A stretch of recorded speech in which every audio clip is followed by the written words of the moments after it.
Hey, Jason Lloyd, Mikey McNuggets, it's the ultimate Cavaliers show. And guess what? Those Cleveland Cavaliers are 4-0 on the season, Jason. They are one of 3 undefeated teams left in the NBA alongside the Boston Celtics and the Oklahoma City Thunder.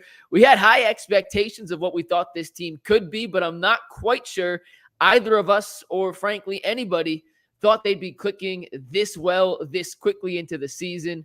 Jason, you were on the show today when I asked the question to Bull, G, and Tyvis, so I'm going to get right to it. Are you buying into the hype? They're 4-0. How good is this Cavs team?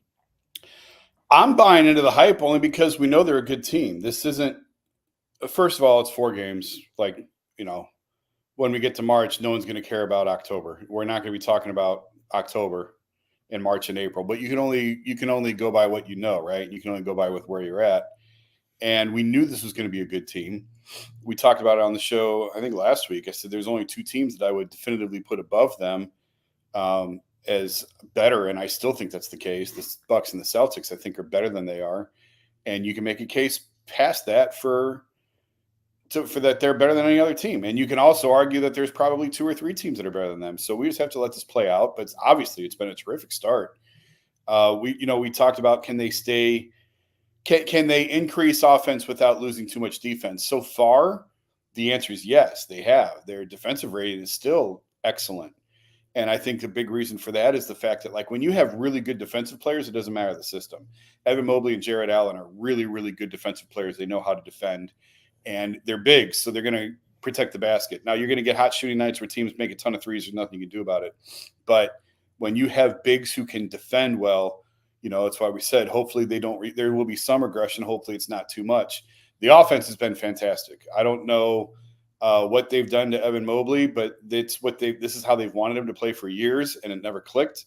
And now it's clicking. And I don't know if they hypnotized him. I don't know if they drugged him. I don't know if Kenny Atkinson is a motivational speaker.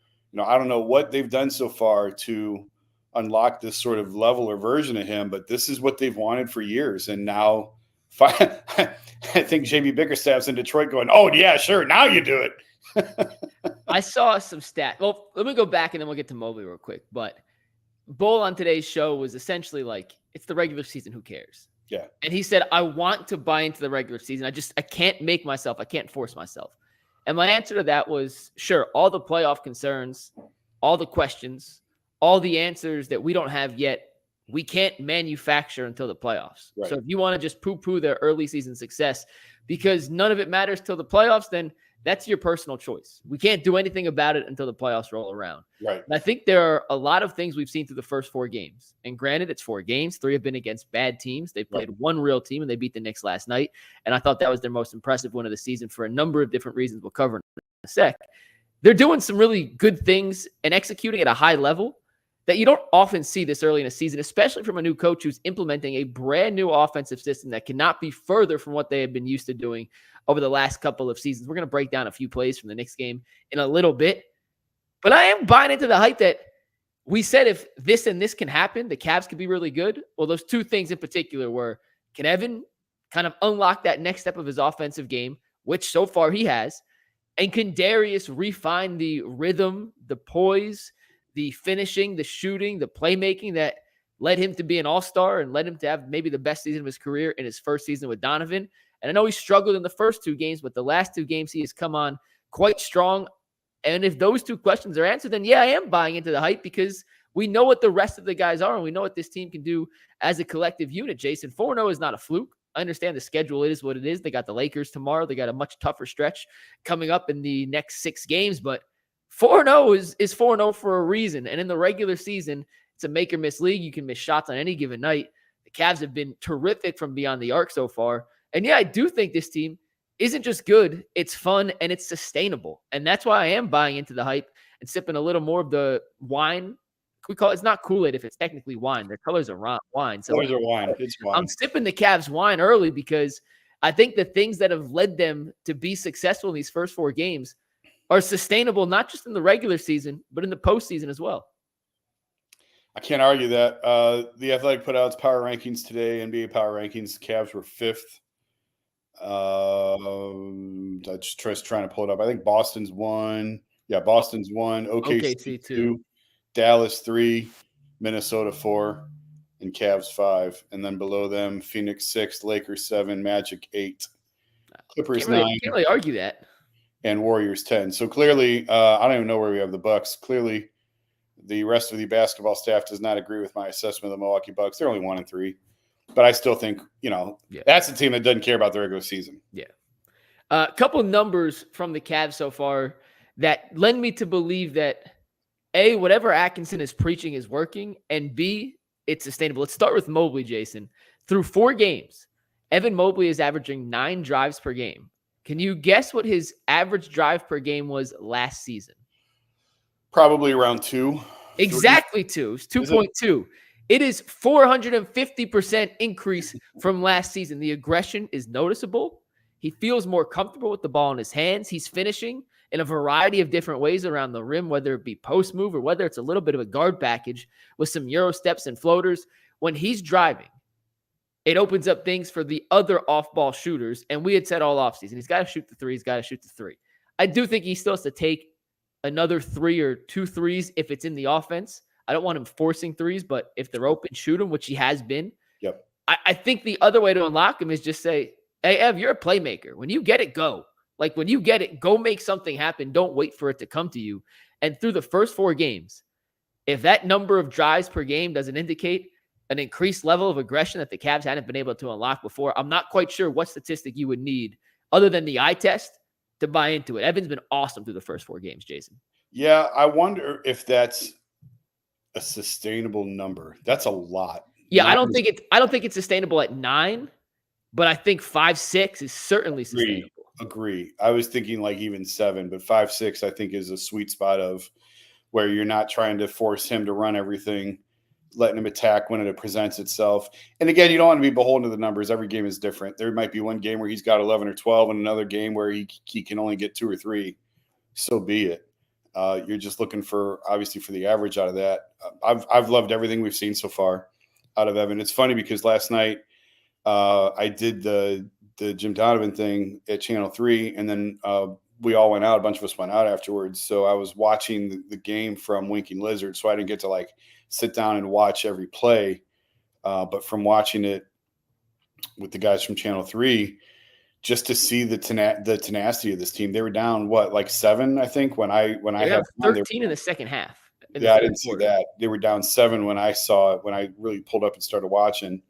And just the way that, I mean, we can say the same thing 100 different ways. Evan just looks like a completely different player. And Darius as well. I really like what we've seen so far out of Darius. If I feel like the old Darius is slowly coming back around. And I'll be curious to see him tomorrow night against the Lakers. You want to see some Darius stuff from yesterday that I love, Jason? Yeah. Like, a couple of things I love. This is the very first play of the game here. 0-0. You can see the score on the bottom. Yeah. Very first play. And I'm going to let this run through in a second. But just to give you guys some context. First game against Toronto, Jason and I sat up here and said it's going to Evan Mobley. They ran almost this exact same action. It was not the same play, but the same action to Mobley for the very first bucket against the Raptors. Think about this, Jason. What if I told you last year, in whatever system the Cavs are running, you can replace the same position from Darius Garland to Evan Mobley? How would that work out? It wouldn't. Like, they were not being put in positions. Now this offense, and once again, these are 2 very different plays. Mobley attack from the high post. Garland's going to get it here on the near side wing. 2 different plays, but it was a screen-to-screener action in a sense. And the way Atkinson is moving pieces around is keeping this offense unpredictable. And this is a simple play. This is a basic staple of a Kenny Atkinson offense. It's run by, 28 teams in the NBA, if not 30. But check out just the little notion and the little nuances that helped Darius Garland get open here for his first bucket of the game. So you see Garland highlighted here up top. He's going to come set a little fake screen on Donovan and get over to the corner. And as this plays through, you see the handoff to Dwyane Wade. Yep. Josh Hart's the guy guarding Darius. He's going to go under Jarrett Allen on the screen.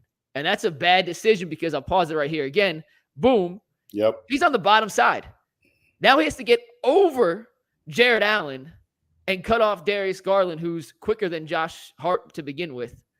It ain't going to happen. Darius is going to get to the paint, and he puts Karl-Anthony Towns in a no-win situation. He's got his eyes. Does he guard? What does he do? Darius says, you're going to sit back. Okay. I'm going to hit you with a little floater. Simple basketball. Next play from last night's game, Jason. We talked about okay, can Darius and Donovan coexist together? There were times last season where it worked perfectly. There were times in their first season together, more often than not, where it worked, I think, better than people gave it credit for. In this new system, they have to be able to play off each other and find space to shoot threes.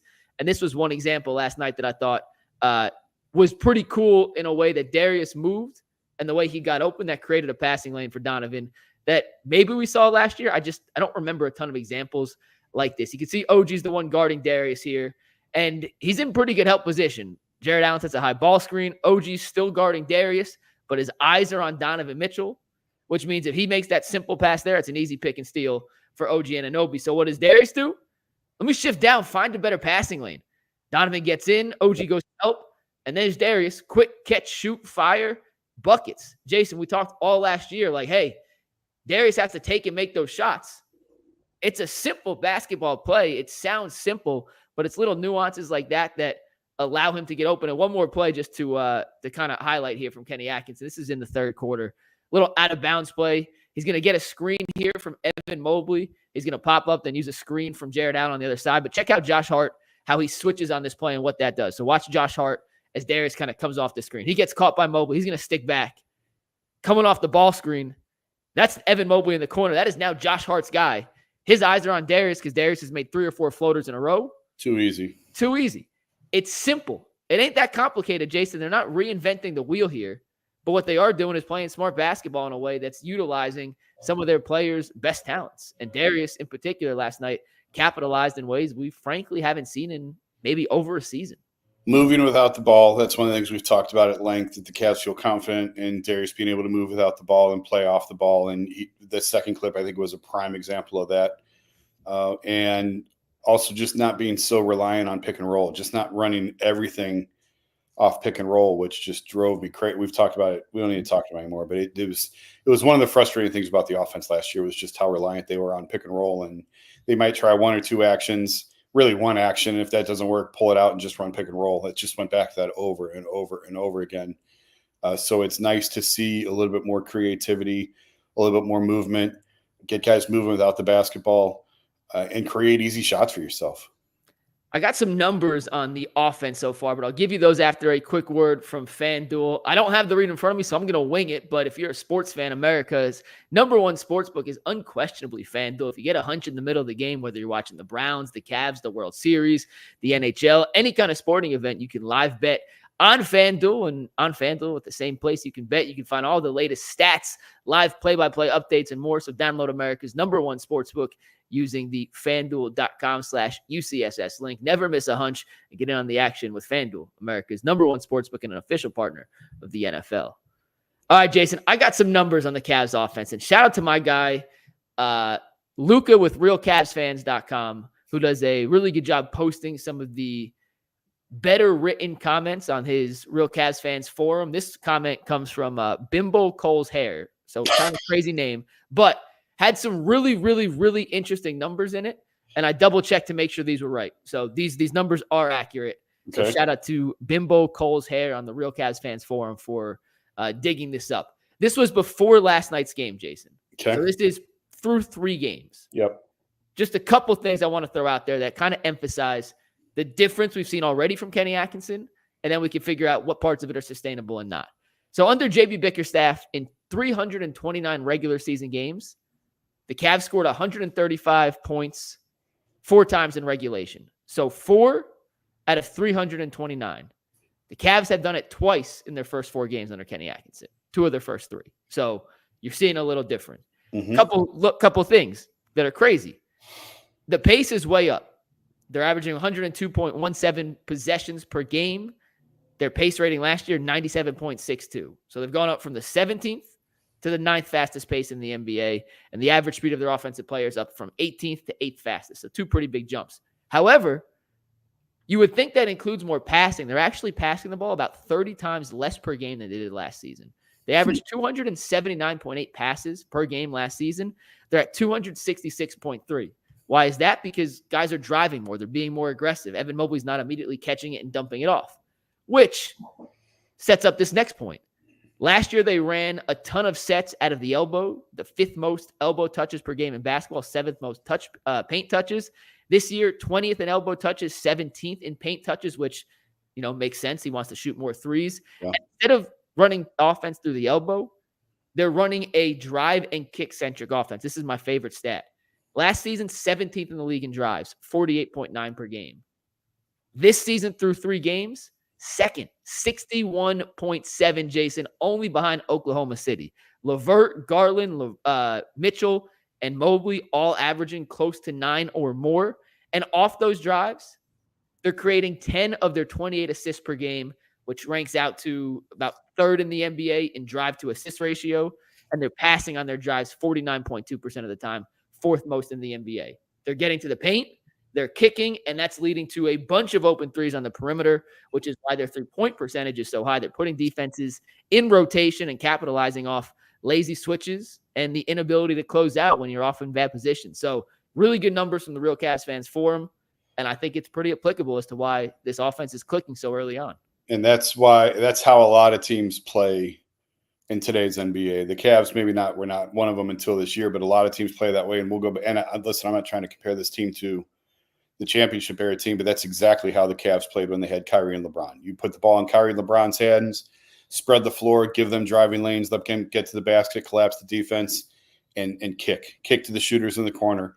It sounds so elementary, and sometimes it really is that simple. When you have guys who can shoot, when you have guys that defenses have to fear, and that's the key. And I'm curious what you think. I was a little bit surprised that Dwyane Wade was the choice at the 3.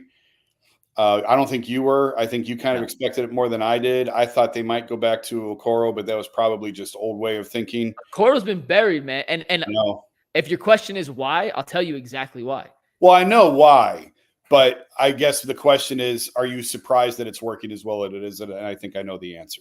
But go ahead. I mean, listen, part of the reason they couldn't drive last year was they had 3 non-shooters on the court. And when you have 3 non-shooters, the defense just collapses and clogs the paint. And it's really hard to drive. So how do you create paint touches if you can't drive? You play through the elbow. So those numbers make sense. And that's why I think it's sustainable. Maybe not second in the league, and maybe not 49% of drives or kickouts. Those numbers may not be sustainable, but the style of play I do think is sustainable, because when you have Dwyane Wade at the 3 and Max Strus is an even better shooter, so that pulls the defense even further out.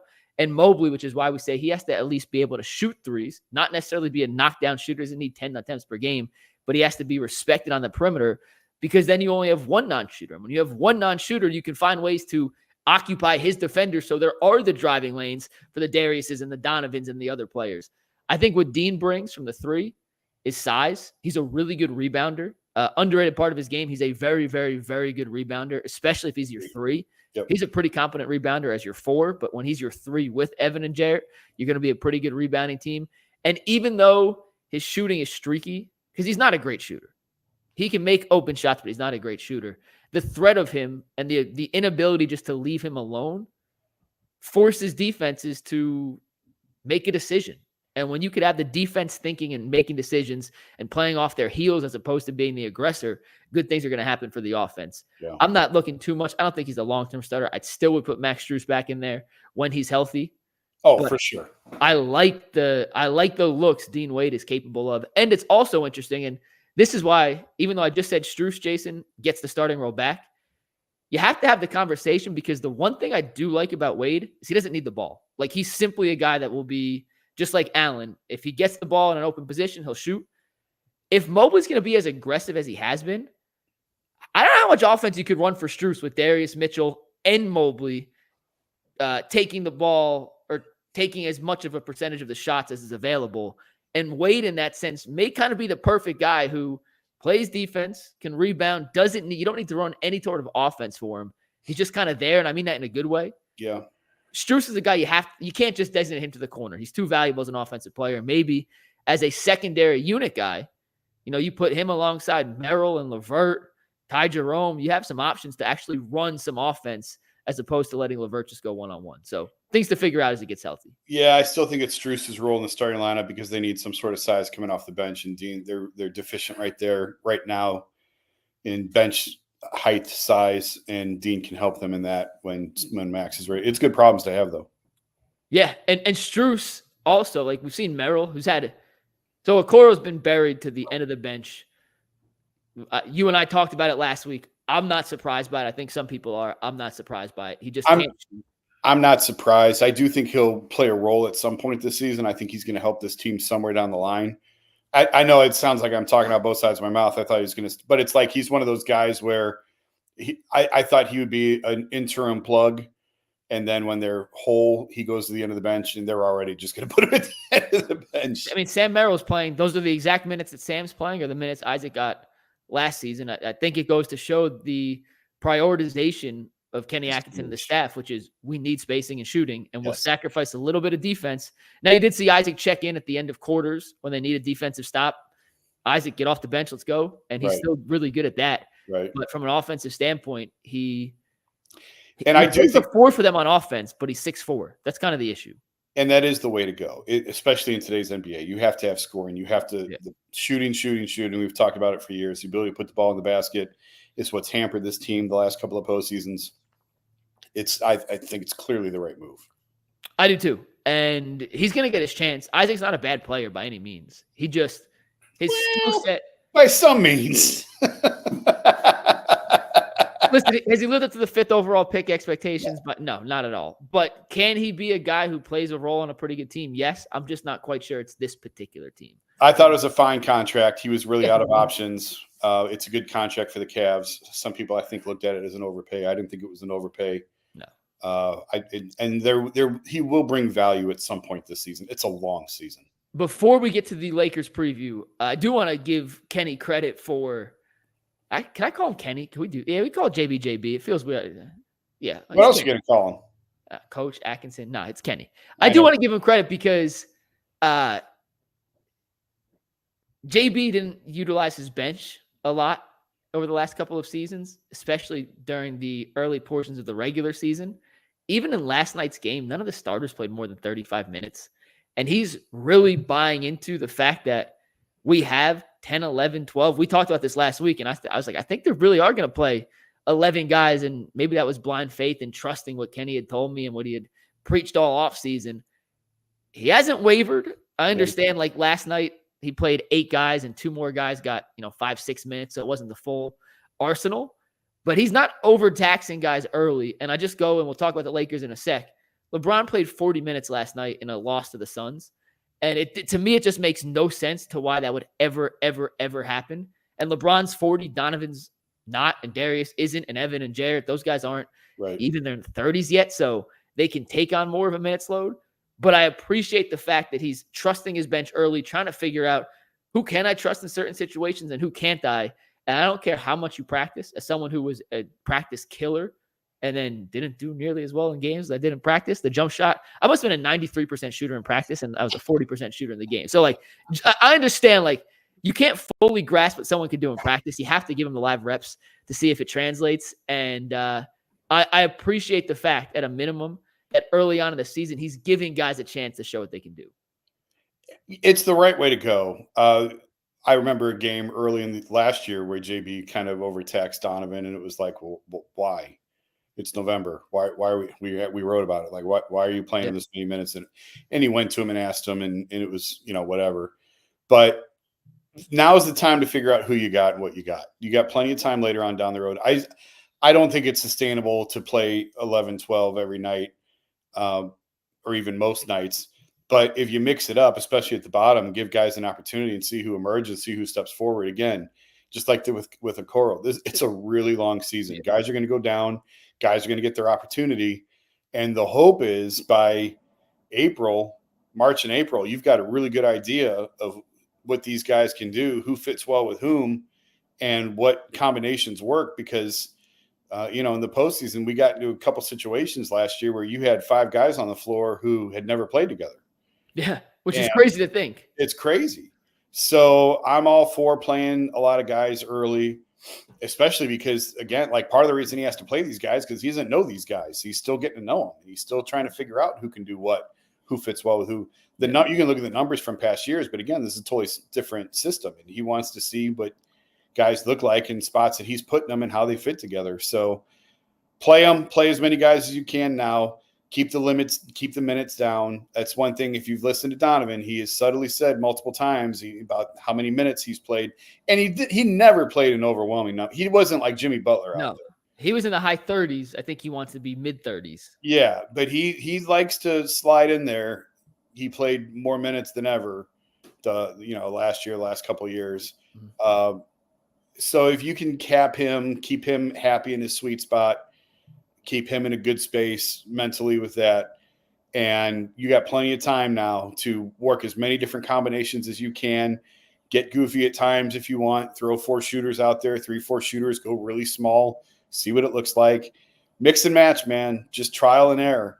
And then when you get to April and May, if you need to go left-handed, if you need to get a little wonky, you at least have some sort of baseline of how it can look. All right, guys, Cavs host the Lakers tomorrow. If you want to get to that game, I'll be there. Jason, you're going to be there too, right? Yeah, I'm going. Jason and I will both be in attendance. If you want to come join us at the Cavs-Lakers game, you better be getting your tickets with the Game Time app and using the Game Time Picks feature. Game Time Picks cancels out all the fluff. It just shows you the best deals on the app to make sure you get the best deal possible. You can see your view from your seat. They give you the full pricing so you don't have any late fees to deal with. Plus, their money-back guarantee means if you find a cheaper ticket out there, they'll refund your money for next time. So download the Game Time app. Use promo code LOCKEDONNFL for $20 off your first purchase. Once again, download the Game Time app. Use promo code LOCKEDONNFL. Make sure you're using Game Time. What time is it, Jason? It's game time. Nice. All right, let's talk about this Lakers matchup tomorrow. Not only is it LeBron's homecoming for the 37,000th time, it is Bronny's homecoming, and according to reports, Bronny is expected to play. He hasn't played since the opener, but he is expected to get some minutes tomorrow, probably 3-4 minutes, just like he did in the first game in the second quarter. Jason, before we dive into the game itself, did you have any relationship with Bronny when he was a kid? At least familiarity, maybe not relationship. That's not the right word, but was Bronny around when you were around covering the team? Yeah, he was around in the locker room. I was trying to be respectful of not reporter kid. It's a little weird. He was a lot younger then. Yeah.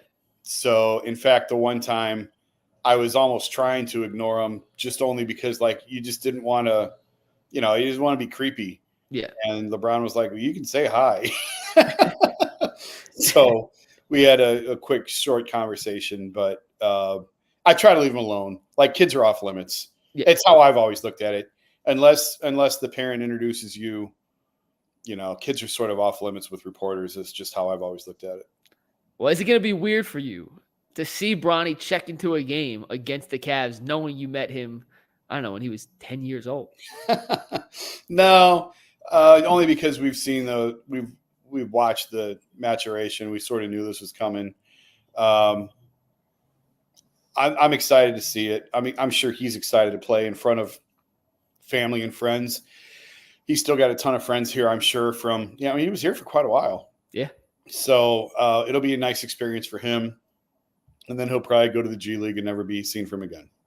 They already said he's heading to the G League after this 5-game road trip, which does not surprise me considering Cleveland was on this 5-game road trip. So he got his home debut. He'll play once in Cleveland.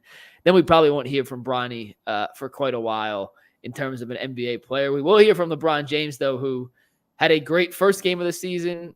Second and third games, not as much. But either way, Jason, what I'm most looking forward to in tomorrow's matchup, Evan Mobley versus Anthony Davis. No disrespect to Cat.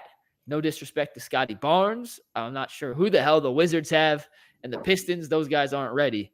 But this is the first real test. Like, hey, Ev, this aggression you have shown through the first 4 games is awesome. And Karl Anthony Towns is not a slouch, but defensively, he's a nobody. He's a great offensive player. Defensively, nothing. If you can do this against Anthony Davis, then, Jason, I'll be drunk on the Evan Mobley wine. Like, if he does it against Anthony Davis, then we really have to have a serious conversation about what the heck changed, how did this happen, and why did it take 4 years? But if he can do it against Anthony Davis and a physical, big Lakers front line, that's what I'm most looking forward to seeing tomorrow. This is the player he was most comped against for years coming out, was Anthony Davis. Left-handed, obviously, Evans lefty, Davis is a righty. But other than that, very similar games. Evans a lefty? Yeah. Why did I not put 2 and 2 together? Yeah. And yeah, he's a lefty. Sure. Now you're making me double think. I thought he was a lefty. Am I lost my mind? In the chat, is Evan Mobley a lefty? I'm looking up his shooting motion right now. I've always felt like he's a lefty. No, I think he's a righty, bro. Is he? I always felt like he was left-handed. I'm watching a video. You make your point. This doesn't matter. I'm watching a video. We'll have the conversation. Now you've got me rethinking every decision I've made in life because I thought he was lefty. He always just carries himself as lefty. Anyway, this is the guy he's hit a lot of comps to, just because the defensive tenacity, the ability to grow into an offensive playmaker. Obviously, if you remember, AD was a guard, and then he grew like 6-7 inches. He was supposed to go. Did you know AD was supposed to go to Cleveland State? Did you know that? I did. I did. Yeah. And the point guard. That was like the only D1 scholarship I think he could get, or one of the few. And he was going to Cleveland State, and then he grew like 6 or 7 inches and wound up at Kentucky. But he's got all the ball handling skills of a guard. And that's one thing Evan needs to work on the handle a little bit. No, Evan's a righty. Get out of here with that. I thought he was left-handed. No, he uses left hand pretty well, but he is a righty. I'm watching a video of his highlights from the Raptors game. And can I share a screen on this? Is that possible? You're talking to someone who's technological. Well, while you're going, Jason, I'm going to play an Evan Mobley montage. He's there. He's left-handed. Right there. He's left-handed. I told you. Left-handed. He's getting a rebound. Look, there it is. Pause. How do I pause? I don't know how to pause. But you see that jump shot? He's right-handed. I don't know why I thought he's left-handed. Yeah, you have me tripping with that. No. But you know what? I get these weird things stuck in my head that just aren't true. And I just am convinced that they're true. I've had a few of those where I've done similar things, but that one I was like, because as a lefty myself, I appreciate lefty shooters, and I was like, I don't.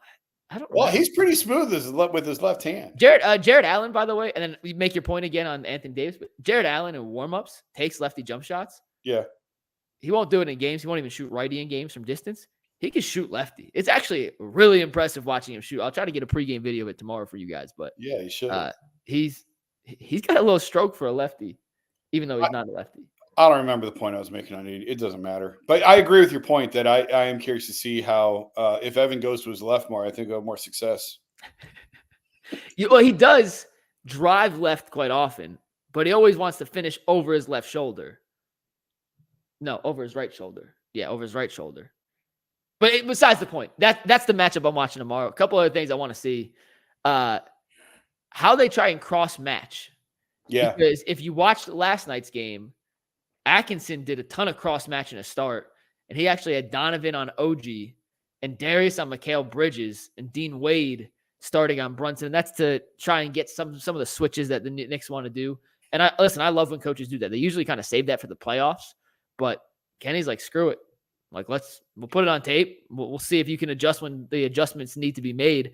I'm curious tomorrow how they try and match up with the Lakers team that, from a size point of view, definitely has the advantage, but so did the Knicks last night. So I'm interested to see how he attacks that point of the game. And again, I think that might be a good question to ask him. I think that's a new coach, first-year coach, seeing what guys can do. It's October. I mean, yeah, like if they see the Knicks in a playoff series in May, maybe New York pulls the October footage and goes back and looks at it. But I just think it's a new coach trying to see who's comfortable doing what. And then you're sort of establishing a baseline right now to work off for the rest of the season. Yeah, it'll be interesting. The Lakers like to play slow. The Cavs want to run. This is the first time they're going to face a team that has the personnel to dictate pace that's different. And this team should be running. They're young. Like, young teams should run. The Cavs should be one of the pace leaders. And when you have guys who can get a rebound and go coast to coast, let them do it. The old dudes are the ones that need to walk it up the floor and save their energy. The young guys, man, get out and run. And that's why, like, the Knicks are an amoeba offensively. And the Knicks, what we saw last night, that will not be the Knicks in a couple months. Like, they didn't have Mitchell Robinson. They're still trying to figure out how to get these pieces together. Karl Anthony Towns came 3/4 of the way through training camp. Right. It's a good win. I'm not taking anything away from the win. Any win in Madison Square Garden, deserves to be celebrated and I know applauded, but that'll be a very different Knicks team down the road. Yeah. I don't know if they want to play fast or slow. I don't think they know if they want to play fast or slow. What we do know for sure, though, is the Lakers do not want to run. The Lakers want to be slow, physical, grind it out. The Cavs want to run, and this will be the first test they have in terms of, we want to play one style of basketball. You want to play another? Who wins? Let's see who wins that battle. That's another thing to keep an eye on tomorrow as you enjoy the Lakers versus the Cavs. You want to make a prediction on the game, Jason? I know it's meaningless to predict a Wednesday night regular season game for the first week of the season, but I think this could be another Evan Mobley who's left-handed, but I think LeBron has only lost once. No, maybe that's not true. He lost once as a member of the Heat in Cleveland, and maybe once with the Lakers when they were really bad. So maybe twice. Usually he wins when they're here. I feel like he circles that on the calendar as like a Usually we always thought, those of us who covered the team, when the Cavs were really bad and he was in Miami, he always wanted to win but not embarrass them. First time he was back, he wanted to embarrass him. That was that was the booze, right? That was the crazy. That was an unbelievable night. Just an unbelievable night to be part of. But after that, it was like he always wanted to win, but he never like cut their heads off. But I feel like he's only lost maybe twice as a road team. I feel like once in Miami and once in LA, but I might be making that up. So anyway, I'm just stalling to see who I want to pick. Give me the Cavs. I'll take Cavs. Yeah, listen, you just read the power rankings. You got 2 of the top 7 teams in basketball. Should be a fun Wednesday night game. It's a 7:00 tip, which I love. Yeah. The earlier tips, the better. The 7:30s, just the half hour adds up. So it'll be my first time seeing them in person this year, which I am very excited to. Very excited to see how it goes. And one more thing I want to say before we wrap up: we, as a collective fan base, media, we were pretty harsh on Koby Altman throughout the offseason. And it's 4 games, and it's a tiny sample size, and a million things can change. But the early returns on the banking of confidence in the individual improvements of some of these players has paid off some early dividends. And it's 4 games, and next week we come back on Tuesday, Jason, and say, they lost 3 in a row against some good competition. But blow it up. He had some patience that I'm not sure a ton of GMs would have had, and he had a vision. And through 4 games, his vision of what the core 4 and surrounding pieces plus Kenny Atkinson of what that could be, it's looked pretty damn good. So just want to give tip of the cap to Koby for the first week. This will be a week to week. Sometimes the cap will be tipped. Sometimes it will be thrown to the floor. But for the first week, the cap is officially tipped in his favor. Well, I'm not going to go week to week. And yes, there was a right move. No, it wasn't. Yes, it was a right move. No, it wasn't. Well, I'm just saying early on, early returns have looked promising. But here's how I'll put it. And I think we talked about on the show, I wrote about it. They very clearly told you it was not a roster problem. It was a coaching problem. That's what they told you. And so far they're right. And we'll see if that continues to bear out that way. Awesome. Any final thoughts, Jason? If not, we'll see you tomorrow at the Cavs game. If you are going to be at the Cavs game, shoot us a DM. Maybe we'll do a little UCSS say what's up before the game tips off, because I'll be there early. I want to talk to Kenny before the game. I want to get some pregame videos. I'm going to edit some videos while I'm sitting there before the game tips off. So I'm going to get there nice and early. So if you're around, let me know, and we'll do what we can. My final thoughts are you work way too hard. That's my final thought. Yeah. Probably true. I remember those days. Young and full of energy. So we still doing what we can. Jason, I appreciate you. The Cavs are 4-0. What a time to be alive. And we will see y'all tomorrow on the Ultimate Cleveland Sports Show, and tomorrow night live from Rocket Mortgage Fieldhouse with some pregame, postgame content, all the above. For Jason, I'm McNuggets. See you later. Peace.